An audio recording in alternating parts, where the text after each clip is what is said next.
आगाज टाइम्स देख रहे हैं आप। मैं हूं आपके साथ पलक शर्मा। खबर लखनऊ से है। लखनऊ में पंचायत एडवांसमेंट इंडेक्स कार्यशाला का आयोजन हुआ। पंचायती राज मंत्री ओम प्रकाश राजभर हुए शामिल। कार्यक्रम में बोले मंत्री ओम प्रकाश राजभर, बिहार में जब जब भारी मतदान हुआ है, आरजेडी की सरकार बनी है। राजभर ने कहा, मैंने बिहार में 10 दिन तक चुनाव प्रचार किया है और साथ ही महिलाएं कहती थी कि वोट के लिए पैसा नहीं मिला है, यह हमारा पैसा है। हमारे विधायक जीते तो एनडीए को समर्थन करेंगे।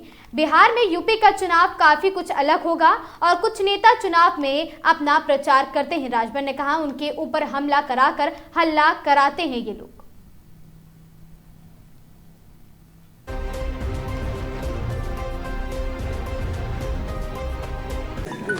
जो सुविधाएं शहरों में हैं वो सुविधाएं गांवों तक पहुंचाने का सरकार का प्रयास है। जो गांवों से पलायन शहरों की तरफ हो रहा है उसको रोकना, शहरों से पलायन गांवों की तरफ हो, इसके लिए पंचायती राज विभाग और केंद्र सरकार हम सब लोग मिलकर के काम कर रहे हैं। सर, जिस तरह राजीव गांधी का विजन था कि पंचायती राज की अपनी अलग जुरिडिक्शन हो, उसकी अपनी पुलिस हो और ज़्यादा से ज़्यादा पंचायतों के मामले पंचायत में निपट जाएं और ताकि जो है वो साल दर साल इधर उधर कोर्टों में भटकते न रहे, उसको लेकर किस तरह से आप लोगों ने राउंड अप किया? ये सरकार पूरी तरह कटिबद्ध है। गांव तक जानकारी हम लोग, हमारे विभाग के अधिकारी कर्मचारी, हम सब लोग दे रहे हैं। गांव से बाहर कोई काम के लिए जाना नहीं है। हमारा पंचायत सहायक गांव में है, पंचायत सचिव है, हम वहीं उनको खतौनी दे रहे हैं, वहीं खसरा दे रहे हैं, वहीं आधार कार्ड वहीं बनाने जा रहे हैं, वहीं पर हम लोग जो है उनको बिजली का बिल वहीं जमा करा रहे हैं। उनको किसी तरह का ऑनलाइन फार्म भरना है तो उनको वहीं जाना है। हर तरह की सुविधा हम अपने ग्राम पंचायत में ही देने का काम कर रहे हैं। 148 योजनाएं हैं जो गांव सभा में ही दी जा रही हैं। सर, गांव की समस्या सबसे ज़्यादा मेड़ की होती है, उस मेड़ की समस्या को किस तरह से समाधान?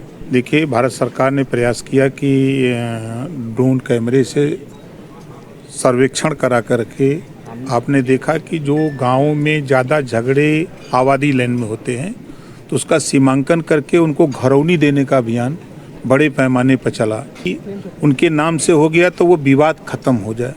एक काम बड़े पैमाने पर चल रहा है। मंत्री जी, कुशीनगर का जो आपका बयान है वो बहुत ज़्यादा सुर्खियों में है। आप कैसे कह रहे हैं कि बिहार में आरजेडी की सरकार आ रही है? हमने ये थोड़ा कहा कि आरजेडी की सरकार आ रही है। हमने ये कहा है कि जब ज़्यादा वोटिंग होती है, पिछले कई सालों के रिकॉर्ड हमने खंगाला, देखा तो ज़्यादा वोटिंग जब पड़ती है तब आरजेडी की सरकार आती है। महिला वोट भी बहुत पड़े हैं। महिला वोट तो मैं भी बिहार में था 10 दिन और एक एक दिन कम से कम 10-10 हज़ार, 12-12 हज़ार, 15-15 हज़ार लोगों के बीच में 3 हिस्सा महिलाएं आती थी। मैं पूछता भी था कि भाई आपको 10,000 रुपया मिला है तो वोट किधर जाएगा? महिलाएं कहती थी कि वो हम लोगों को वोट के लिए थोड़ा दिए हैं, वो तो हमारा पैसा ही इकट्ठा करके हम ही लोगों को दे रहे हैं, तो रोजगार करने के दिए हैं कि वोट देने के लिए दिए हैं? तो हमारी भीड़ में तो जो लोग आए वो तो यही बताए। तो बिहार में यानी परिवर्तन है इस बार? अब देखिए, जनता मालिक है, जनता जनार्दन है। जनता जिसके पक्ष में वोट दी है और आगे देगी वही अपना मालिक बनेगा। लेकिन सर, बिहार में तो आपकी पार्टी अलग से लड़ रही है, लेकिन पहले चरण का चुनाव संपन्न हो चुका, दूसरे की बारी है। लेकिन जिस तरीके से कानून व्यवस्था की बात की गई थी, लेकिन उप मुख्यमंत्री के ऊपर गुम में पत्थर फेंके गए, गोबर फेंका गया, एक हत्या भी हुई इस बीच में। सर देखिए, कुछ नेता ऐसा है ना, चुनाव में प्रचार करते हैं अपना ही गोबर फेंकवा करके अपना ही हल्ला कराते हैं। हमारे यहाँ एक नेता थे, जब उनको वोट नहीं मिल रहा था तो अब 2 पुलिस बुलवाए, कहें हमको 10 लाठी मारो ताकि हमको वोट मिल जाए। पुलिस वाले 5-6 लाठी मारे ऐसा हथवा टूट गया। उसके बाद वो जीतू गया। यो नेता लोग करते हैं। तो सर, बिहार में जो बेरोजगारी का दर है, अगर राष्ट्रीय औसत के मुकाबले देखा जाए 2 गुना है, और खासकर वहाँ पे जो अगर स्नातक की बात की जाए तो वो भी राष्ट्रीय स्तर से 3 गुना हो गया है और प्रास्नातक भी 3 गुना। देखिए, अब आपको बताएं कि बिहार में जो भी अब तक शासन लोग किए, चाहे कांग्रेस का रहा हो, चाहे आरजेडी का रहा हो, चाहे जदयू का हो, वहाँ गरीब एकदम ज़मीन पर है, अमीर एकदम आसमान पे है। वहाँ ज़रूरत है।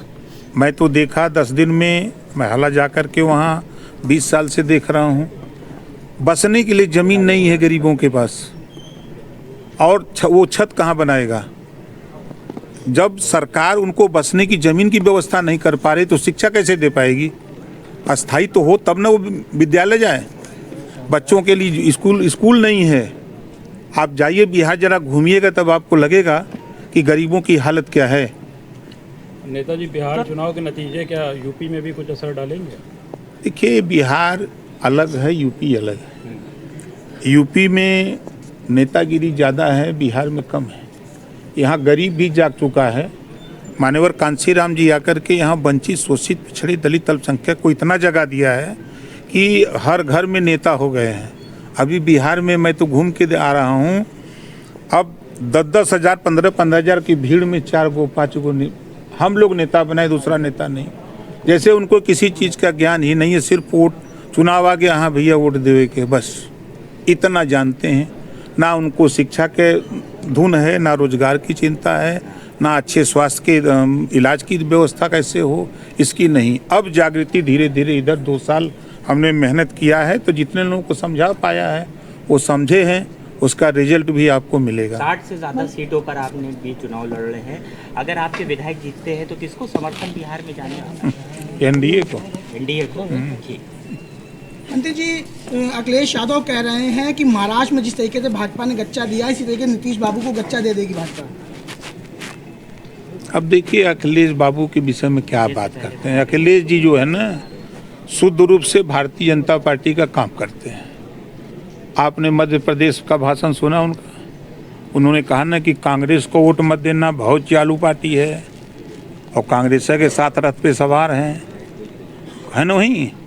और ये वहाँ मध्य प्रदेश गए तो भाजपा को जितवा के आए, दिल्ली गए तो भाजपा को जितवा के आए, महाराष्ट्र गए तो भाजपा को जितवा के आए, अब यहाँ बिहार गए हैं, भाजपा को जितवा करके आ जाएंगे।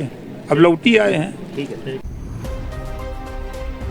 इस खबर में बस इतना ही। ऐसी खबरों से लगातार जुड़े रहने के लिए बने रहें हमारे साथ और देखते रहें आगाज टाइम्स।